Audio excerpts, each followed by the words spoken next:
Pernah nggak teman-teman pergi ke sebuah tempat yang produknya bagus, kemudian nggak mau lagi ke situ padahal produknya bagus? Oh banyak itu. Banyak. Karena apa salah satunya? Kalau customer bad customer, no, itu rada zolim.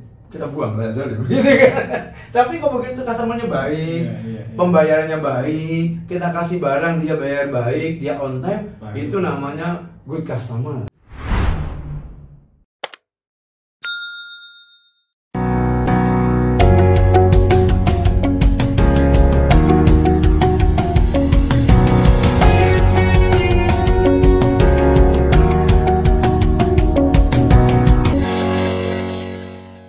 Assalamualaikum warahmatullahi wabarakatuh. Waalaikumsalam. Welcome back. Ketemu lagi dengan Dr. NH di NH Podcast. Bincang singkat bermanfaat. Luar biasa, pagi hari ini kita kedatangan tamu ya, yang sudah hampir 3 tahun ini ya. Dulu beliau itu sering ke Purwokerto ya, dan sekarang membawa arah baru.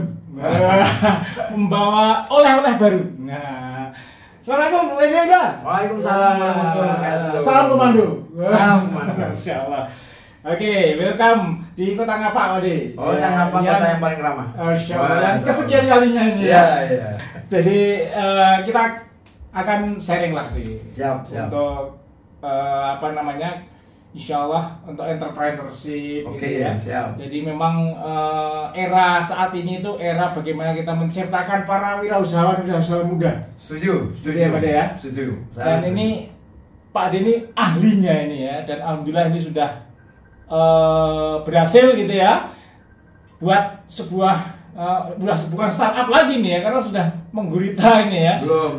Masih startup. Nih. Waduh, rendah ini.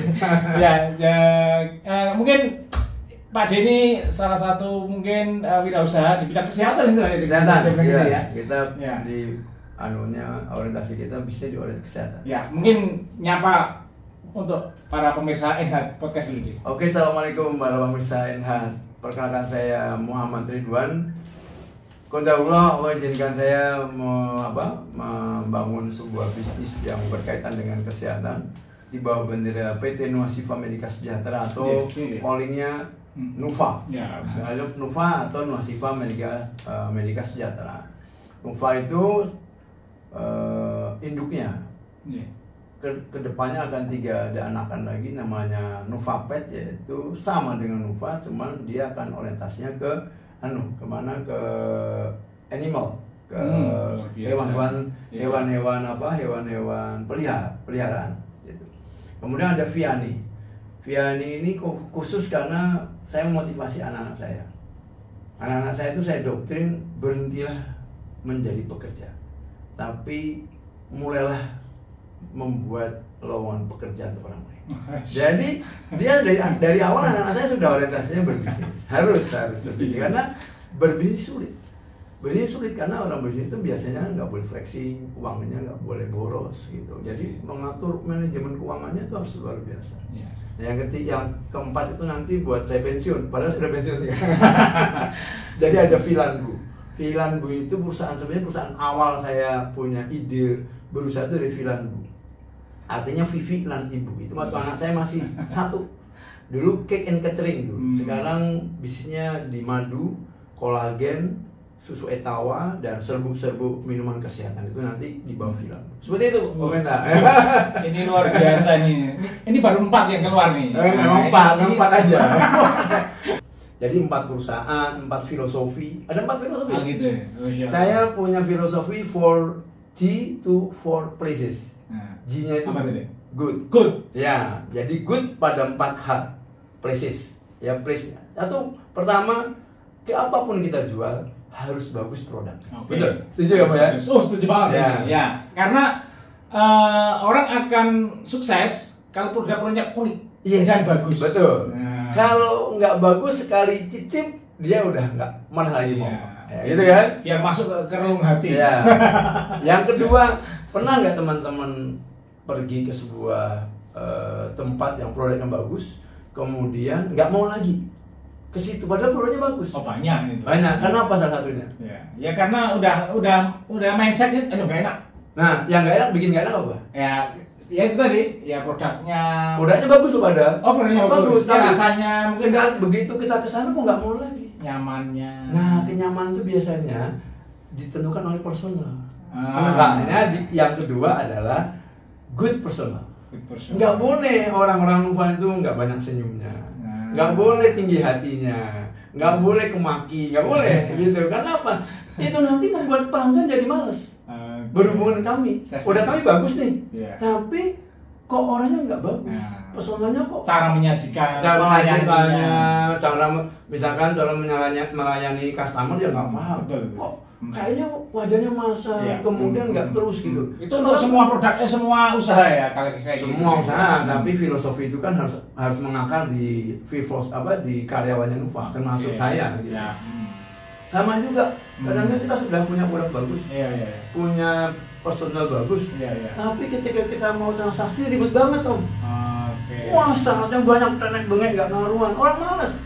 Makanya yang ketiga, good system, good proses. Itu harus gampang di Nuva, transaksi harus gampang, dipermudah. Kalau sekarang nih Pak Dokter ini yang bisa mempermudah nih. Kenapa? Transaksi by online bisa, misalkan gitu kan? Iya kan? Kan enak sekarang kiris bisa. Rapat online. Rapat online. Bisa ke kantor. Ya, kita nggak kantor mungkin itu, nggak ke kantor gitu. Itu bener menerapkan era society 5.0. Oh, sekarang ya? Iya. Kan revolusi industri 540.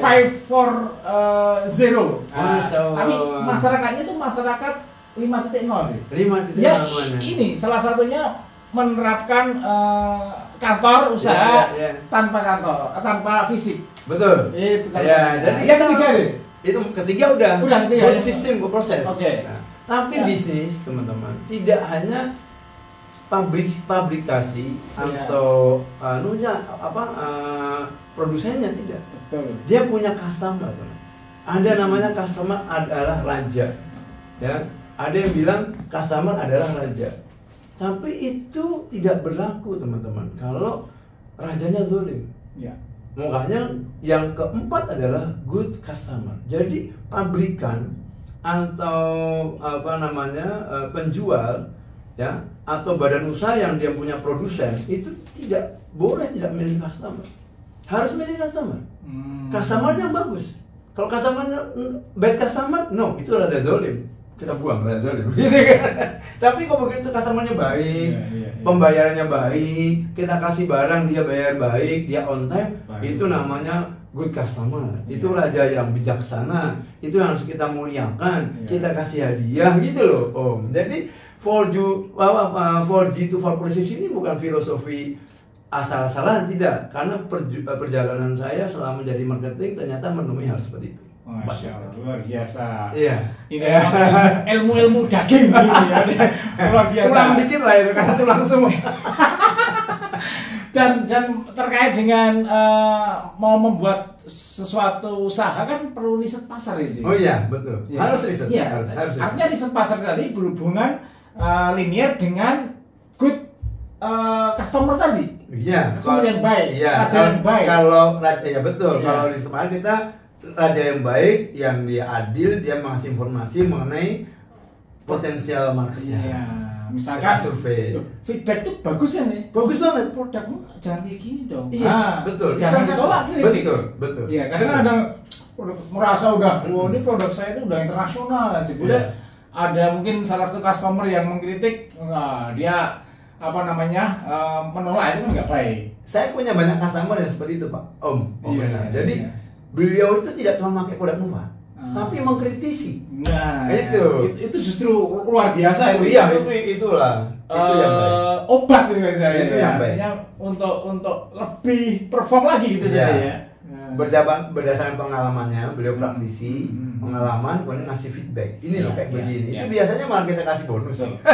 Karena membuat kami lebih kuat. Gitu, agak balik sedikit deh. Siap. Jadi kadang rekan-rekan mahasiswa gitu ya, atau yang memulai usaha atau mungkin baru lulus itu kan mindsetnya tuh mau usaha nggak punya modal. Ya.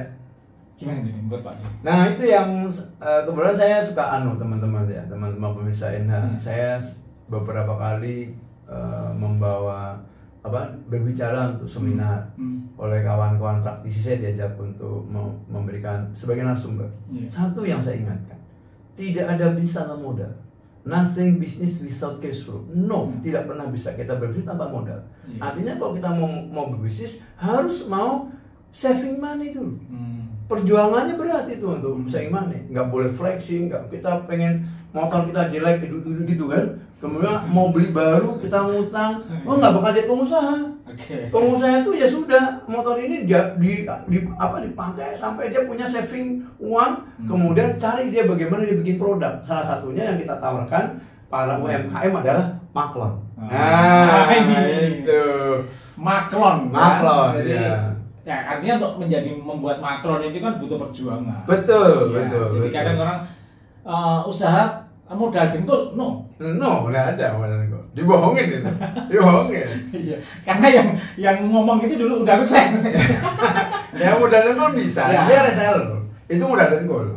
Reseller itu modal dengkul. Iya. Tapi kapan mau jadi gede jadi reseller? Ya kayak gitu terus. Gitu terus. Kalau kita punya produk, kita yang hire reseller. Atau mungkin dia setelah oke lah di titik jenuhnya reseller keluar dari zona nyaman. Betul, memulai dia. Itu baru kan naik kelas lah ya, naik level gitu ya dia. Karena kan saya juga nggak bisa bikin usaha tanpa saya saving uang dari bagaimana dulu saya reseller. Saya dulu reseller dulu sama satu perusahaan, saya kerjasama, saya dapat saham. Reseller sebenarnya kan, hampir reseller kan, karena apa? Saya nggak punya uang. Tapi begitu saya keluar, saya dapat uang. Iya. Ini contohnya langsung Pak Dewda ini. Jadi dulu memang reseller ya dia. Kayak reseller, iya. Bukan langsung buat usaha, enggak. Iya. Jadi harusnya ya kalau rekan-rekan kerja di sebuah perusahaan ya, itu belajarlah di situ. Betul. Gitu ya. Iya, setuju. Karena banyak ilmu di situ. Banyak ilmu. Jangan males. Ya. Mau berjuang. Itu modalnya di situ ya. Betul. Kalau orang bilang ya modalnya tidak hanya uang kan deh. Iya. Uang itu sebenarnya bukan kapital penting, tidak. Tapi ketika kita sudah mulai punya produk, menjadilah kapital yang penting, ya hal yang penting lah itu untuk. Jadi saya pernah ikut sebuah mentoring singkat itu.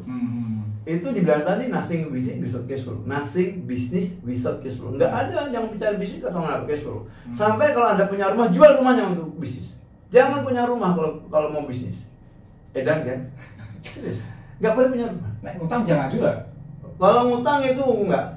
Kalau ngutang Anda akan lebih panjang balikin uangnya. Mending aset sendiri ya deh. Jual gitu. Saya kasih ilustrasi. Gimana? Punya uang, punya rumah 1 miliar harganya.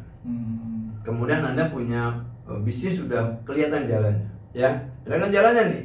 Anda tahu nih dari investasi yang Anda masukin Anda punya 10% keuntungannya. Kalau Anda masukin 1 miliar berarti 100 juta. Iya. Kenapa Anda nggak jual rumahnya? Kemudian nyewa aja rumah 100 juta setiap bulan yang setahun. Kan gede, bagus. Iya, muter ya. 900 jutanya muterin. 90 juta setiap bulan. Setahun berapa? 90 dikalikan 12. Sudah mau 1 miliar. Kenapa kita mesti nampang rumah kita bagus, uang kita kosong? Itu saya mentoring. Benar teman-teman Anda. Saya mentoring betul itu. Jangan flexing lah. Jangan flexing. Enggak flexing. Jangan pencitraan. Makanya ketika saya ada hambatan waktu saya bangun Nuva itu, saya akhirnya balik ke teman-teman. Saya jual rumah saya jual mobil Alphard saya itu udah saya pasang semua. Teman-teman saya bilang, "Mas, kenapa dijual? Kenapa nggak tawarin ke kami?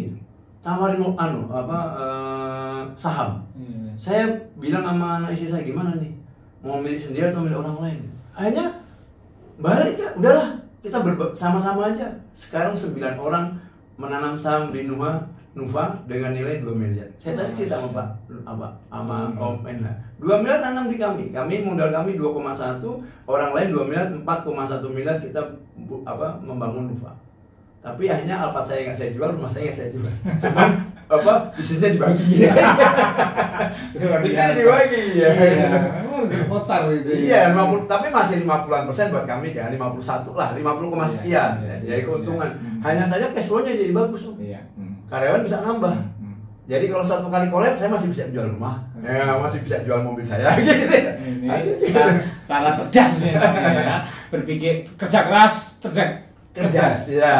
Nah, ada satu lagi deh. yang mungkin kalau sudah memulai itu kan satu hal yang jaringan networking. Mungkin Pak D udah banyak ya networkingnya ya, karena sebelumnya sales ya. Ya, sebelumnya saya sales teman-teman. Networking kan satu hal yang luar biasa ya deh. Punya produk nggak punya networking ya gimana? Iya, betul. Membangun networking.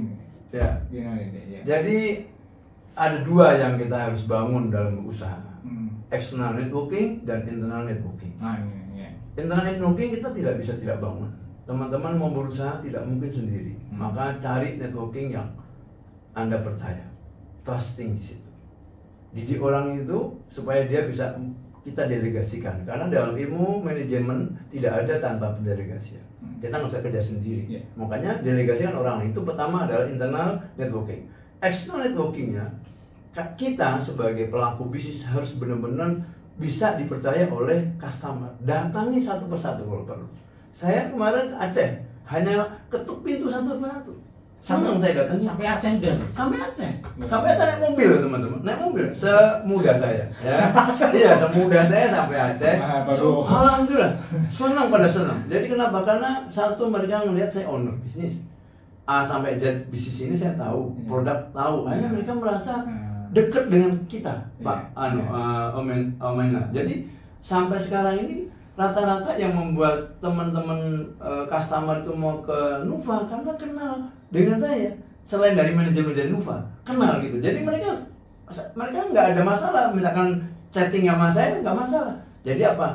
Saya kasih ke teman-teman saya, jadilah orang yang jujur, yang disiplin, yang ramah, membantu orang lain, memaafkan orang lain. Itu adalah kunci sukses kita untuk membuat networking.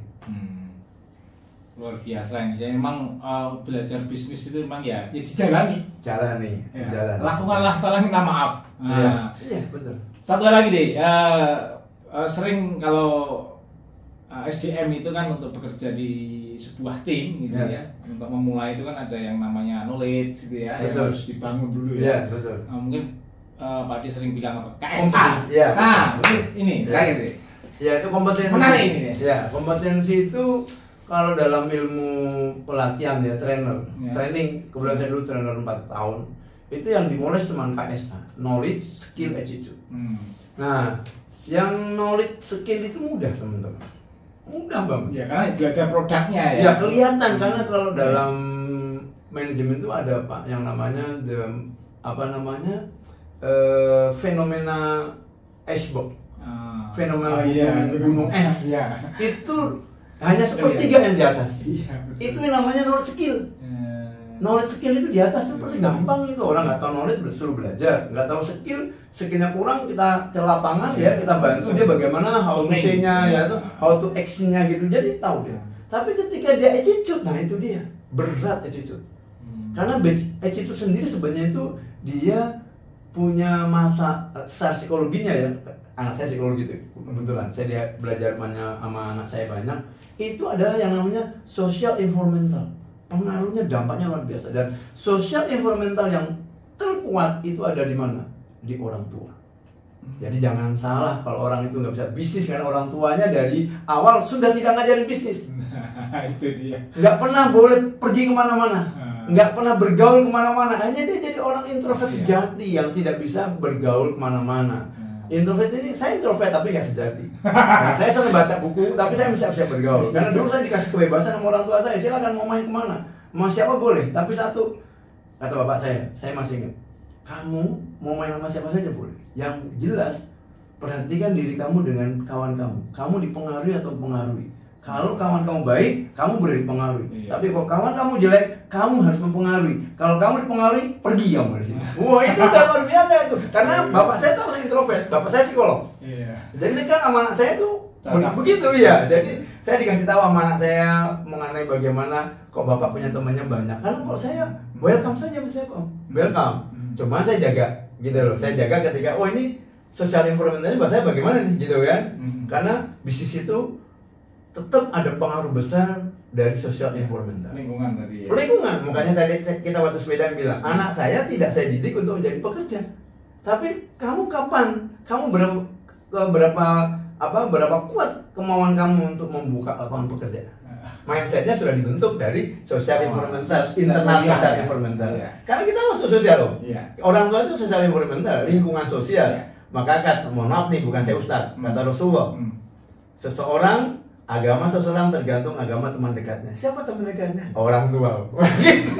Paling dekat orang tua. Baru nanti pamannya, semuanya keluarga, baru tetangganya, teman sekolahnya gitu. Itu lingkungan bentuk kepribadian, karakter gitu ya. Akhirnya orang kayak gitu. Orang mau bisnis karena apa? Temannya ngomongnya bisnis. Coba bayangin kalau temannya mau ngambil, temennya sebelah datang ke temennya isinya cuma maaf yang video-video blue itu. Bagaimana anak-anak kita mau jadi pebisnis? Bagaimana mau bekerja? Gak bisa kan? Otaknya udah teracuni. Tapi teracuni yang negatif. Nah, makanya outputnya dari sebuah social environmental. Ini kok jadi orang psikolog saya. Tadi kan KSA kan karena skill. Ini knowledge. Attitude. Knowledge attitude kan. Yang A-nya kan attitude kan. Yang A-nya kan knowledge, skill, A-nya attitude itu sebenarnya dari psikologi luar biasa. Maka ketika kita itu bergaul dengan social environmental, outputnya dua. Negatif mental attitude, positif mental attitude. Nanti behaviornya akan dipengaruhi di situ. Oke, ini daging semua nih. Ini sesi satu dulu ini ya. Oke, Pak. Ini terima kasih sekali sharing singkat di NH Podcast ya, karena tempatnya welcome back. NH Podcast tempatnya orang-orang baik. Siap. Mau sharing. Nanti saya kopi di Jogja. Oke. Salam, gua madu lagi. Assalamualaikum warahmatullahi wabarakatuh. Waalaikumsalam warahmatullahi wabarakatuh.